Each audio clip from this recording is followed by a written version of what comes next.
म आज अलिकति यो सुदन गुरुङ प्रवृत्तिको बारेमा केही कुरा गर्न गइरहेको छु।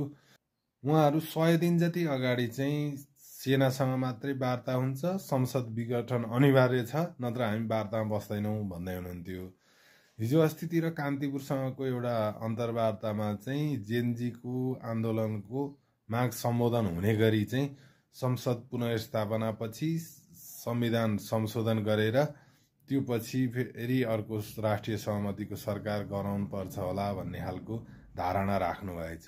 तपाईँ जेनजी पनि होइन, 36 वर्षे जेनजी कसरी हुन्छ? अनि मलाई यो जेनजी आन्दोलनमा रगत पसिना बगाएर यो खालको स्थिति ल्याउने भाइ बहिनीहरूको माया लाएर आयो।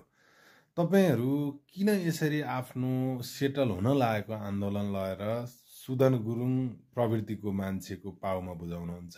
अहिलेको अवस्थाले भोलि तपाईहरूलाई इतिहासले निर्मम प्रश्न सोध्नेछ र भन्नेछ किन तपाईहरूले गरेको आन्दोलन जब सेटलमेन्टको चरणमा पुग्यो लगेर सुदन गुरुङ प्रवृत्तिका मान्छेहरूको पाउमा बुझाउनु भयो। योबाट तपाईहरूलाई के प्राप्त भयो? यो देश सुदन गुरुङको बाउको बक्यौता होइन।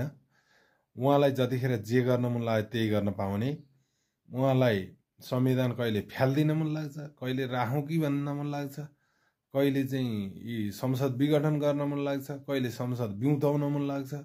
भोलि यो देश तपाईँलाई चाहिँ कुनै देशलाई भाडामा दिन मन लाग्ला, अनि त्यो बेला हामी के गर्ने? यसै गरी टुल्टुलो हेर्ने?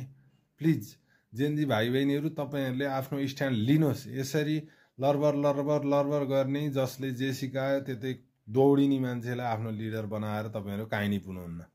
तपाईहरूलाई इतिहासले साँच्चै धिक्कार छ। तपाईहरूले ठुलो बलिदानीबाट यो खालको एउटा स्थिति ल्याउनु भएको छ।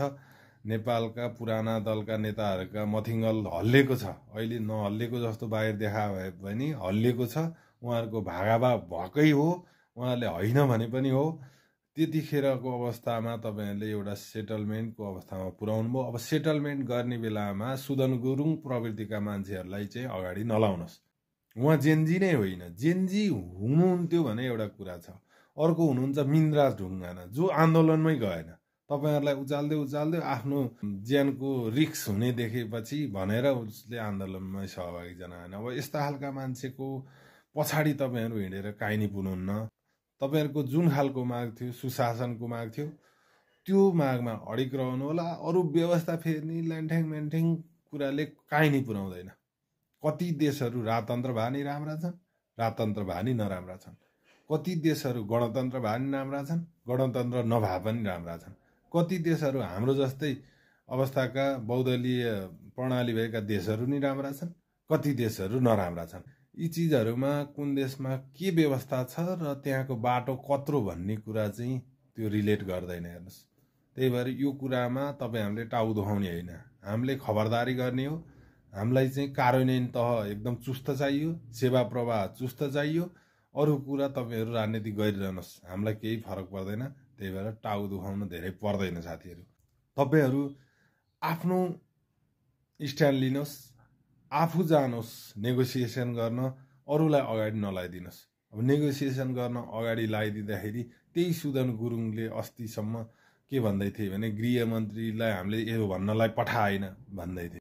अब तपाईँहरू पनि त्यही भन्नुहोस् कि सुदन गुरुङलाई हामीले हाम्रो आन्दोलनको नेगोसिएसन वार्ताको लागि पठाएन, हामी आफै वार्ता गर्छौँ, हाम्रो माग यो हो भनेर स्पष्ट रूपमा राख्नुहोस्। हाम्रो त खासै भनौँ भने व्यवस्था खराब होइन क्या, हाम्रो त नेताको नियत खराब भयो। कुनै पनि व्यवस्थामा नियत खराब नभएका नेता छन्, त्यस्तो खालको भिजन बोकेका मान्छे छन् भने देश यसै समृद्ध हुन्छ। हाम्रो त नेताको नियतै खराब छ। उहाँहरूलाई आफ्नो मान्छेलाई ठाउँमा पुर्याउनु छ, आफूले कमाउनु छ, देश कहाँ जाओस् के जाओस् भाडमे जाओस् भने जस्तो मतलब छैन उहाँहरूलाई। त्यही भएर समस्या आएको हो। त्यही भएर यो व्यवस्थाको पछाडि लाग्नुभन्दा खबरदारी गर्ने, स्वाट हराउन पर्नेलाई हराइदिने, जिताउनु पर्नेलाई जिताइदिने। हामी जनताले गर्ने त्यति हो, नत्र हामी वर्षिनो आन्दोलन गरेर रगत पसिना बगाएर चाहिँ काम छैन।